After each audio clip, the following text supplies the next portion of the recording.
This is an incredible panel we have here today. The question I want to pose is what is a farm? We think of, as you drive past some of the large monocrops on the way along the 101 here, you start thinking about farms in terms of being a factory for food. It's a broccoli farm over there, or a broccoli factory over there, right? It's a peach factory over there. And we all know that a farm is more than just a factory for a particular food, right? It's not measured by the tons produced. It's not measured by the agricultural GDP that we are able to produce. It's not just a company. A farm is more like a network of relationships. And just like all of you know, because we all love soil here, that growing plants is not just about a one-directional relationship. It's an interconnected web of relationships of soil microbes and water and sun and energy and plants and animals. And the same thing goes for a farm. It's just a network of relationships. And a farm is not just food producing, though that's a wonderful byproduct.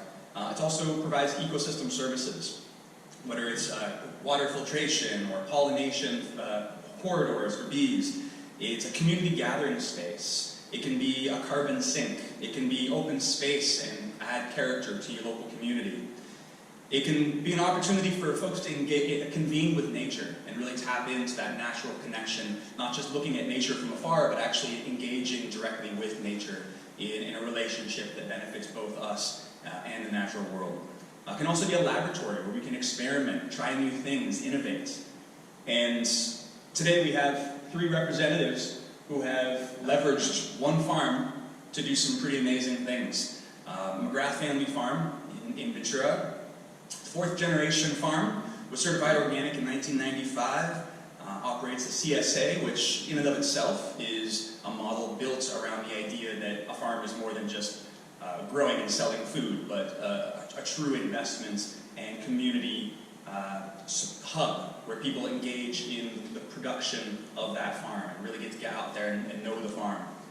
Also provides farm-to-school connections, engaging with the local school districts, working with ag in the classroom, bringing students onto the farm to learn, to engage, to understand where their food comes from and who grows it and why it's important. The farm sells at 8 different farmers markets. It also offers an incubator and nonprofit called Abundant Table, which you'll hear about. And just recently has been working with Ventura Seed Company as the California's first USDA certified organic hemp farm. And so there's a lot going on just one farm. And we have 3 representatives who are doing some pretty amazing things, working with the land and also working with one another and building those kinds of relationships. So as you go out and you think about what your farm is, what your farm can be, for those of you who are maybe just getting started, thinking about starting a farm, try not to just think about what your crop plan is, but what the wide range of functions that your farm can serve and what a farm can truly be. And with that, I'm going to pass it over to our wonderful presenters to tell you a little bit more about what's happening down in Ventura.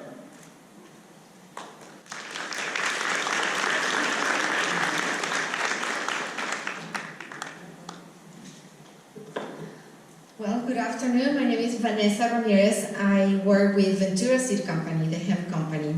And I'm here to talk to you a little bit about my life at the McGrath Family Farm ranch. I met Phil McGrath about 11 years ago when I started my career in farming. And the McGrath Family Farm is an icon in Ventura County. I admire people with vision, and Phil is a man with vision. Actually, he's not only very open-minded about new and innovative ways for farming, but also he partners with key people to make things happen.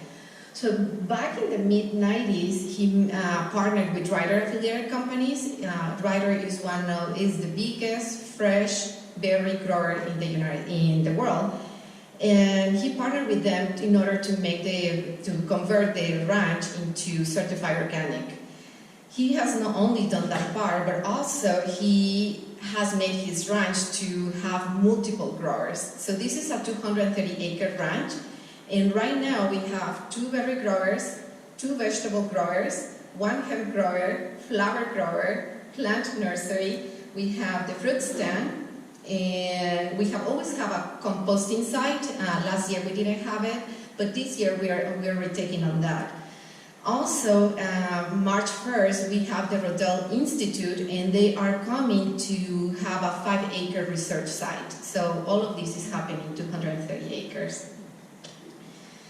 Now, going into how good is to have so many growers into one farm, we have been able to save a lot of water by having these many growers. And also in Ventura County, we have these water allocation impositions that our county has put on the growers. So for instance, if you have summer strawberries, they give you only 1 acre-foot of water to grow your berries. The last 3 years have been super hot, so everyone has gone above their allocation. The fact that we are growing in this ranch raspberries and hemp and we have saved water in those crops, has allowed us to transfer those water savings into our strawberries, and we have been able to save thousands of dollars on water penalties, as well as it has helped us to not have to use additional water. One of my favorite partnerships the field has is with the Abundant Table. It's a faith-based organization, non-profit organization. They are only women learning how to grow organically. Some of them are master growers for sure. And also they have all kind of farm animals. They have rabbits, chickens, roosters, doves. I mean, you imagine everything is there. And also it's very cool to see these big buses, BUS, coming into our farm with people from the urban areas, from LA or from Burbank, coming into our farm to harvest their vegetables and their berries. So, and all of this is managed by the Abundant Table. Now, Ventura Seed Company, which is the company I work for, and that goes back to Phil's visionary, the vision of the Phil has always had. Back in 2017, 2018, Ventura Seed Company partners, Ricky and Akasha, were looking for a farmer to partner with them or to actually give them some land to be able to plant hemp. They started in Northern California, but everyone was telling them no. So they start pitching their request to a lot of growers coming down to Southern California, and everyone was saying no thank you. Until Phil actually said, yes, let's go for it. They ended up with the first 30 acres on the research and development in Ventura County. And also in 2018, it was the first USDA certified organic hemp in the country. So all of that happened in Ventura. Now all of this is great. And I think that we have been able to find a balance. We have been able to find diversity. But I always see that all this is being threatened by so many rules and regulations. And I'm all for rules and regulations. I really think that many of them have come because there has been either gross negligence or because very bad mistakes. But we cannot go from one extreme to another. For instance, FSMA, the Food Safety Modernization Act, one of the rules says that if you have you're a certain size, you cannot grow your crop next to farm animals. So when you have your berry grower growing next to your non-profit farm animals, it just creates a lot of issues with compliance and a lot of money that has to be spent there and trying to find to find the balance. Another one that we have in Ventura County is SIGMA, is the Sustainable Groundwater Management, where it says that we have to reduce our water usage, rightfully so. It came out of being our basins being overdraft, and also because of the salt water intrusion. But now, if you have a 40-acre ranch, for instance, you need to pull 1 or 2 acres out of production in order to build a catching basin. 2 years ago, I led one of those projects, and it cost about $130,000. So those are the parts where I think that we need to start finding our balance. If we are in farming, I think that all of us have to be more involved and informed of what's going on and be part of the solution and be part of those, sit down at the table with the authorities that are making those decisions. And I know in farming, we don't have the time. Sometimes we don't even have the money to take all of those trips to Fresno, to Washington, or to Sacramento. But I really think that we can join organizations like this one, we can join coalitions, or we can join the farm bureaus to represent us and to call us for for action when they need us. So in order to keep the balance and in order to keep the diversity, I really think that all of us need to get involved with an organization if we don't have the time to be at all of those meetings.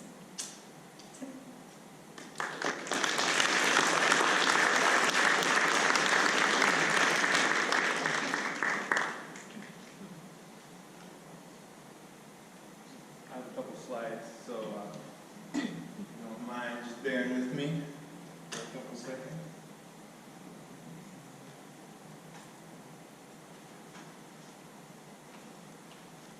Can you see that? Yeah. All right.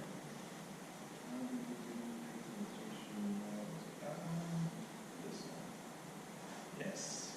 All right. And I think I can do this from over here. Can you hear me? No, not too well. Somewhat.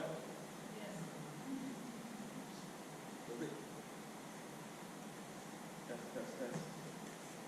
1, 2. All right, that's a little bit better. Thank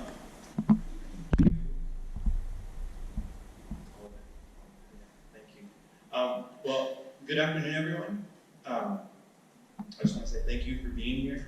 It's an honor, a privilege, and a blessing to be here before all of you today, and share this stage with two amazing people.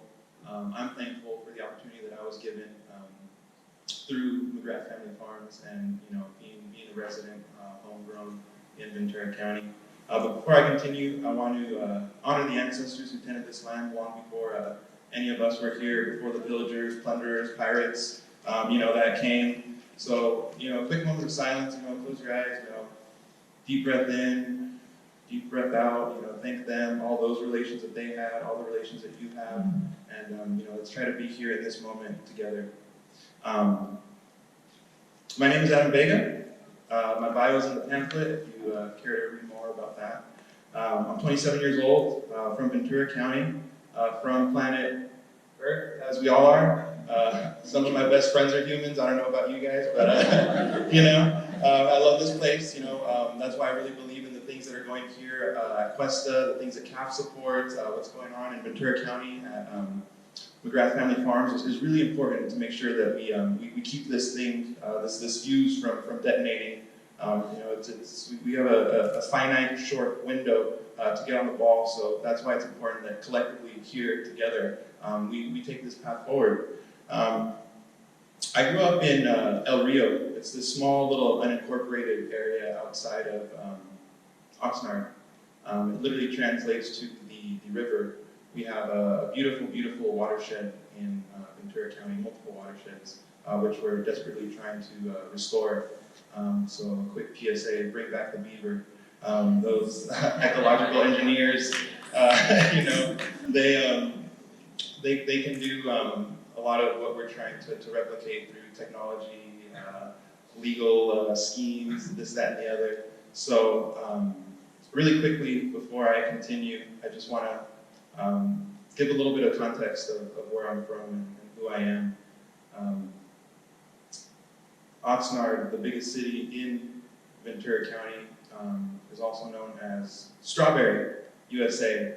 So with your permission, I'd like to share a poem with you, if that's all right. All right, I see some nods. All right, cool. The rains purify this land, nourish the ground, but they cannot wash the pain of lives left in the fields, of poisons in the air, in red-stained hands and colonized-stained bloodlines.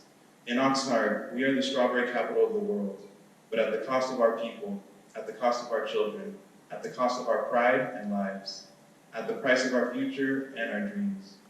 Please remember us, because produce on aisle 9 doesn't advertise the field it was grown on, where asthma clouds hang lower than the fog. It doesn't show you that the hands that picked and prayed.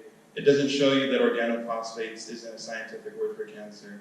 You don't get a card that says, this bundle of carrots was picked at 5 a.m. by Jose, who lives with his grandparents and still makes it to track practice on time. No, it doesn't tell you that whole generations have gone into your margarita mix, that my family's legacy is in the bitterness of your lemonade. Because it's profits, not people, to Monsanto and their thugs. So as you drink your locally sourced kombucha and eat your organic kale leaves, remember us and the strawberry rain that falls on the Oxnard Plain.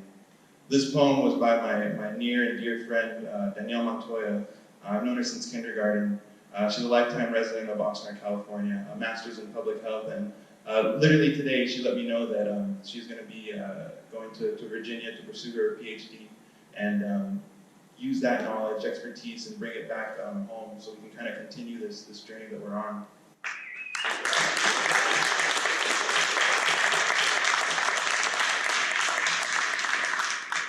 And before I continue, I just want to say hi to my Santa Paula High students that unfortunately I missed our class today, but I'm happy that you guys are tuning in live, and for all the people that were able to get me here, supported me, my friends Anthony, Letty, and Ron, thank you for sharing this moment with me. This system of agriculture, we think about it in its current state. The current food system, it wasn't designed to be sustainable, healthy, or fair to local farmers. It wasn't, we know that. Food deserts, obesity, pesticide use are just a couple of the symptoms of a broken system. What it was designed for was durable products, year-round production, and low cost.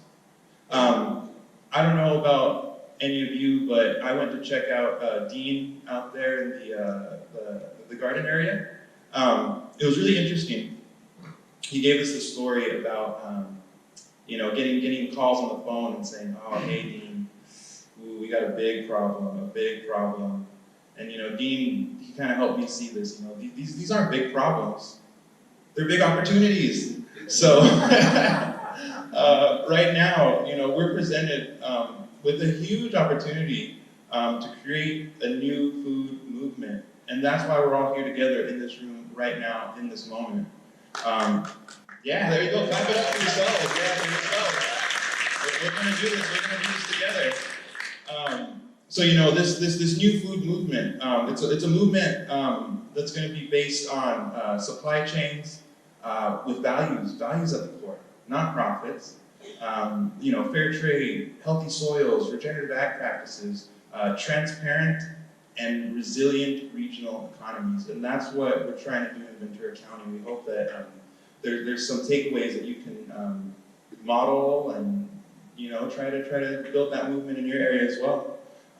So we want real flavor and freshness from local sources, and that's what we're trying to provide. Not just to the folks at the farmers markets, to the kids in the school, to anyone that's cruising by the freeway and sees our sign. Stop by, check out what's going on. That's why we're doing this.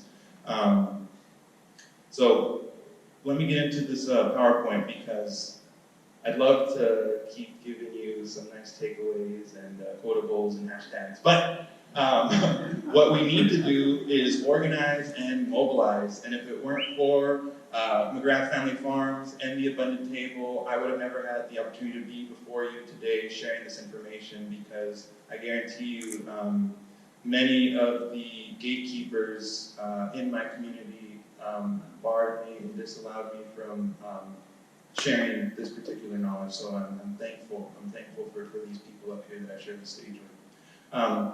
Short PowerPoint, diversity. We all have a different set of skills. This is about engaging communities and building partnerships. It's key. I'm a community organizer with California's Pesticide Reform. We're a statewide coalition.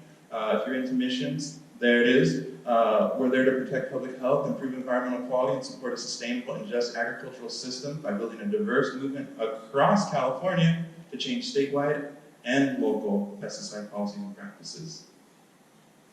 So on the ground, These beautiful people right here, oh man, I love them. So this picture, this was a beautiful and historic, monumental day. Our local group, BC CAFF, the Ventura County Coalition Advocating for Pesticide Safety, we're the sister organization of DC CAFF, Tulare County Coalition Advocating for Pesticide Safety. So this is a movement, guys. Our mission, we're there to organize local residents, organic farmers, plant protection professionals, ones in the audience right here, authors and artists to reduce the threat of pesticide health harms and transition toward a regenerative and resilient food system. So Phil was gracious enough to allow us to invite the community onto a farm. You can't believe how many times people like myself or others have been kicked out, ran out, had the police called on them for trespassing, for trying to engage in a conversation. Granted, there's a phone number and an email and someone should get back to you, but they never do. That's the sad reality of this. And when we're told to go to our local APAC meeting, I don't know if any of you have been to an APAC meeting, Agricultural Policy Advisory Committee, check those out in your county. It's a tough group, but these are the places and spaces that we need to engage ourselves in, Farm Bureau as well. So it helps when you have a good group of people there to support you. So we need to act local, guys, we do. Identifying partners, and once we identify these partners, we need to grow these relationships where we can enjoy the fruits of, well, your labor, because you're all going to be doing this. I certainly have had a tremendous amount of success and support by these people on this stage, some of them that were pictured in the slide before, and some new friends and faces that I've met in this room today. So a quick organizing model. I see a lot of people who are scribbling down notes. These are the good takeaways, guys. It's an opportunity for success. So we need to inspire people. Inspiration is key. So after the inspiration, mobilization. But we do need to evaluate what worked, what didn't, what gaps we need to fill. So breaking this down, scale. We always hear, how are we going to scale this? So these are simple kind of takeaways that you can take. The inspiration, you need to have these community conversations. So get a group of people that care, sit them down, and see what's on their mind. Ecological address, we all have one. Kindergarten, you know how to tie your shoes, you know your phone number, you know where you live, but we don't really know much about our ecological address. And it's something where if we began to kind of move away from the historical amnesia, which a few of us, suffer from, we might be able to figure out how to bring back balance to this broken system. And imagination, guys. If you can't dream it, oh man, you're gonna have a real tough time doing some of the things that we've done over there in Ventura. So radical imagination. Don't dare to dream. And roots. You need a solid foundation. These are those mycorrhizal connections. Far and wide. The little kind of the micro things that we don't see. Being able to kind of know that Phil's there, know that Vanessa's there, know that there's a team that I can talk and build with. It's really helpful. Mobilize. We need to be demand driven. What's the ask? So have an ask. When you're going forward, when you're thinking of what you'd like to see kind of on the ground, and we need to be solutions oriented. We can all sit and point out the problems. It's easy to poke holes. We'd be here till the cows come home, till the sun goes down, you name it, talking about all the problems that we have. And we need to be inclusive, not exclusive. There's too many, special handshakes and secret knocks and this, that, and the other for people to get in the room and engage in these conversations. That needs to stop. What we're doing here, this is an open and inviting environment and an event, and we need to continue to foster this type of environment. So evaluation, let's be smart, strategic, measurable. Who knows the A? Action-oriented, all right. Realistic and time bound. And we got to achieve a baseline. So once we have that baseline, we can continue to grow exponentially. And intention, guys, the intent's got to be there. We need to do this with intention. Without the intention, we're just going through the motions, and that's spinning in the mud. We don't want to get stuck in the mud. And a plug-and-play model. We need to provide models and examples that work for others in their own particular community context. So I urge you to see what worked, see what didn't, take that back and then share it in your community as well. And achieving systemic change. Oh my God, do I love resolutions and petitions and things like that. I'm a horrible organizer for not having you sign a piece of paper for me. But in Oxnard, again, Strawberry USA, you know, people, I don't know if you've heard the term frontline community. Well, fence line community. We got nothing but a chain link fence kind of protecting some of our kids from some of the worst and most heavily applied pesticides in the state. I was one of those kids. There was a civil rights violation because I was going to Oxnard High School. These guys were throwing T-lone on the strawberries 30 times a year. I haven't received any check in the mail or, hey, sorry about that, nothing. There was a report about it that told you about it, but hey, I'm just one of the many that are experiencing this on the daily. So we wanted to make sure that schools were safe places where kids could learn. And I know there's a little bit of issue with you know, the Roundup, the herbicides. They're using them in the schools too. It was a group of concerned parents that said, hey, I don't know anything about pesticides, Roundup, Max, Pro, Duo, you name it. But you're the pesticide guy, and I know that we want to get it out. How do we do it? Oh my gosh, you know, it's beautiful. So we organized. And we didn't need to recreate the wheel. You know, IPM presents a really, really good model. It's preferred by scientists, regulators, and practitioners alike. It's a language that everyone speaks. So it's helpful to understand, you know, kind of these languages and how we can communicate with people at all levels of government, society, and community as well. We need to be grounded in a current context, and we need to empower leaders. I didn't get up there and, you know, march up to the school board and say, hey, I'm no. The parents did that. The students did that. I simply facilitated the information and the inspiration for them to feel empowered, to know that there were people standing behind them to do that. There were unintended good consequences. I said, hey, we're just going to have them stop spraying the Roundup. By the end of it, we had a resolution that caused them to stop not only using it, but purchasing it. So this is one of those things where we act local and we can impact global. So there's no reason to think that any task is too small or not worth kind of pursuing. And I hope that you know, this is somewhat of an inspiration of how these things can come together. You know, climate change, water shortages, temperature variability, changing terrain, and the industrial impact of some of these really nasty polluters. It's only going to make us have to work that much harder. But you know, let's work smarter rather than harder. And we have a beautiful network of people that can make that happen very easily. So in the end, you know, just a couple takeaways, you know, there's momentum. I don't know if you feel it, but this conference, you know, there's momentum. We need to keep going with this. Let's be strategic. Where's the next one going to be? Please fill out that survey. If there's something going on in your neighborhood, your county, well, we need to know, and we need to go, and we need to support that so it can grow.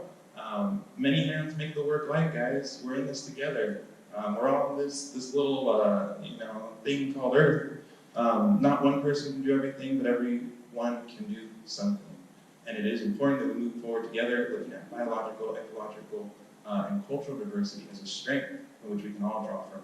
And at the end of the day, we gotta share. No one, you know, wants to hold the carts closed or keep all their toys, you know, and leave the sandbox. So come on, guys, if you got resources, share them. If you got knowledge, share it. If you got information, share it. Thank you.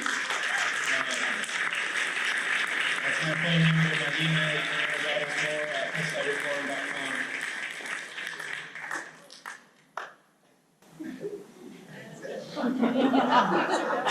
Tough act to follow. No, thank you, Al. Yeah, goodness. You guys, you're great. Diversity, boy. I will say that diversity is something you have to have. But it is something in my life that I have used so much of because I've had this incredible location. We're right off 101 freeway, and We've had access to all these great markets, and it became too big for me. I actually had to hone it in a little bit. I'm going to start kind of over. I want to tell you a little bit about my family's history. We started in the 1860s. My great-grandfather came from Ireland. He was a sheep farmer, second oldest son of the family, because back then, the oldest son got the farm. Moved to Oxnard, sheep farmer, cattle rancher, dies in 1906. Has 11 kids, good Irish name. No TV. So my grandfather at that time and his three brothers started a big dairy operation. We actually had the third largest dairy in California in the 30s and 40s. And then they divided up property in 1948. So my grandfather ended up with all the outer ranches, Montello Ranch, which is in Ventura, the Camero Ranch where we farm, and then the Patterson Ranch, which is now Channel Lands Marina. That happened in 1948. Then my parents divided up those ranches in 1971, and we ended up with the Camero Ranch. It's a great ranch. It's kind of my tagline. I would tell you, I'm a freeway farmer. It's just, yeah, 150,000 cars a day go by. And although it's brought a ton of opportunity, it's also driving nuts after a while. I graduated from Cal Poly in 1978, came back. We had a small wooden structure in the 60s where we just sold strawberries and lettuce and flowers. But in 1978, we really built a nice metal structure, and that same year was the first year of the California Direct Marketing Program, which Jerry Brown started. And so I had a brother and sister who really got into farmer markets in the Los Angeles area. That was great, fine. I was running the stand. I was also working for my father for 15 years, and in 1992 took over the farmer markets. At that point, we were doing 18 farmer markets a week, and it was, again, you can get as diverse, and I mean, between CSAs and farmer markets and running a store and conventional farming, well, I was still a conventional farmer until 90. I started no sprays and pesticides in 92. I went certified organic in 1995. I haven't looked back. But honestly, I see a lot of monocropping in California. But I also see a lot of new programs, putting cover crops in between grapes. Cattle ranching next to trees, next to grazing, and there's so much you can do. It can actually be too much. I know, I'm telling you, I had to take this incredible opportunity of so much diversity and hone it down, because we had strawberries in the spring, heirloom tomatoes in the fall, corn in the summer, broccoli, cauliflower, 15 different types of lettuce. Again, I guess, I'm bragging in a way, because Oxnard is such a incredible place to farm. But all of this was because of opportunity, and I can't tell you enough. It was, the best thing about it was bringing in people like these. I have a whole new generation of young farmers on the farm, and I've seen the average size farm in Ventura County go from 300, right now it's down to 115 acres, and it seems to be getting smaller. In some ways, that's harder to farm, and in other ways, it's great because it gives you more opportunity to get diversified. I just think that there's nothing more important than sticking with the seasons, using the water, understanding your resources, going with the flow. Boy, these drought years, if anything was a challenge in my career of farming, it was the drought years of 2007, 2017, and well, the recession didn't help either. That was a bummer. But we delivered to restaurants twice a week in LA, Santa Barbara, Ventura County. We were going to 18 farmer markets a week. We had the store, we had a CSA. It was just, honestly, we were 55 miles from downtown Los Angeles. So it's really an opportunity. It's hard to explain. I truly, to farm that close to downtown Los Angeles is, I don't know if everybody knows this, but in 1954, the largest county, ag county in the United States was LA County. Wow. It's amazing to think about. And most of those farmers moved up to Ventura County.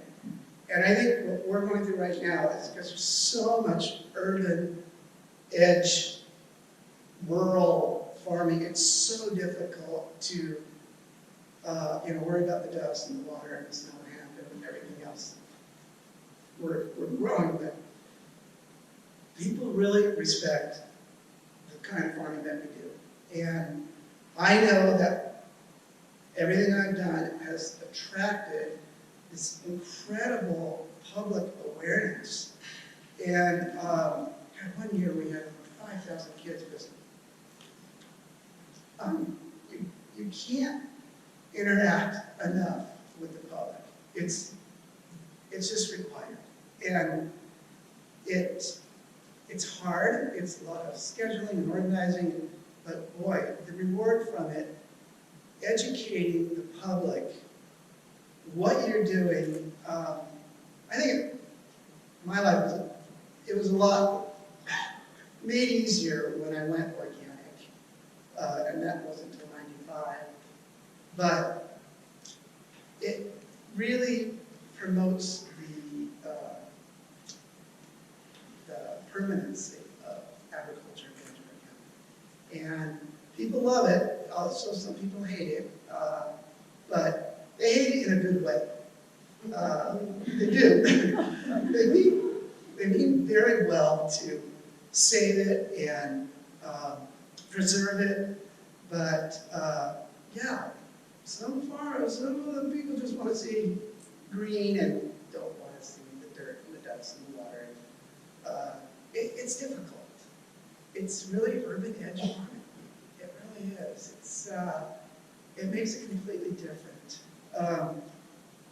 So yeah, I went from having about 50 different things, 15 different types of lettuce, 3 different colors of carrots, 3 different colors of beets, 3 different colors of cauliflower, 2 different kinds of broccoli, 3 different types of corn, 3 different types of strawberries. It was a big ball of confusion. It really was. But it was fun. I mean, it can get overwhelming. I'm talking about diversity. I think this is one of the greatest subjects. I'm glad this whole conference is themed on diversity because I do believe it's what we need to do more of. It's not only diversity in production. You have to have a CSA. You have to have public community farming. You have to have some type of presence in farmer markets or be involved with local politics to a degree. It's not easy. But I'll tell you, Ventura County can do it. You can do it anywhere. So, thank you.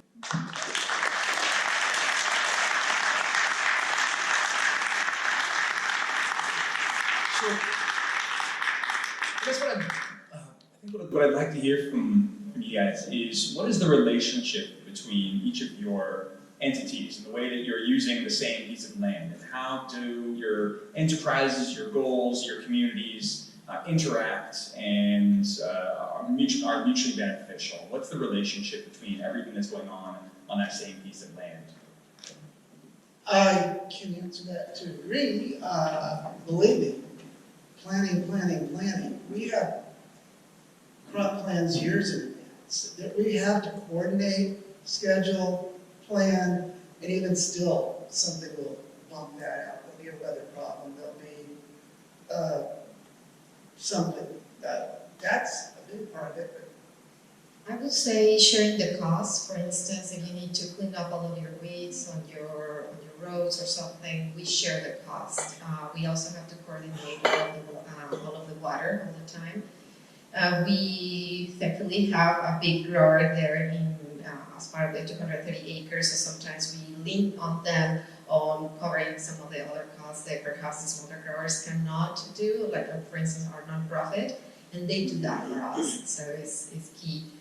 I have noticed it also with labor, so when the berries stop harvesting, they go into hemp or they go back into the other berry grower. We cannot really share labor because of we cannot do the scheduling for them, but they can on their own go and work with the different growers. So that's something that has helped us as well to be able to, one way or another, give year-round work. I would say education. The fact that people can come to the farm, whether it's students, community members, other farmers, this peer-to-peer knowledge exchange is really key. So, D, all of the above, what Phil named, what Vanessa named, the fact that, folks can just come by, literally seeing is believing, but then having a conversation, out in the field, out in there's a really cool farm, baby roots, growing root shoots and fruits, and they got a really cool setup, You can come hang out and literally talk to the farmers, talk to any of these people, because we're all there at any given time during the day or the week. And if you don't find us, there's someone there, that knows a little bit something about something. So I'd say, education. So for folks who might be coming from communities that where there's not a lot of overlap taking place, where there's not a lot of collaboration. Say you've got an old 5th generation rancher over here, and you've got this social justice nonprofit organization over there, and then you've got maybe some groovy, innovative, regenerative farmer scientist over here, whatever that might be, and they're all working in their silos, and maybe there's some walls between the communities, maybe some cultural barriers. What would be your advice for trying to tear down some of those walls, build some bridges, and see whether it's getting as far as like stacked function, multi-purpose farm like McGrath and all of you working on the same land, or at the very least just collaborating and talking and doing what you were just talking about? I'd like to say focusing on projects, not problems. Like I said before, it's easy to poke holes. We can find a million different things that we all disagree on. But there's nothing like a good project that can really bring people together. There are varying subject matter experts in each of these particular silos. So that project that can, kind of excite everyone, kind of get the ears perked and say, hey, I want to be a part of that. Or even if I don't willingly want to be a part of that, if I'm not, well, then I'm getting left behind, because it's really about, being cutting edge and carrying the torch, and people need to just, be that model for success. So I'd say, coming around like a really good project, and there's tons of them.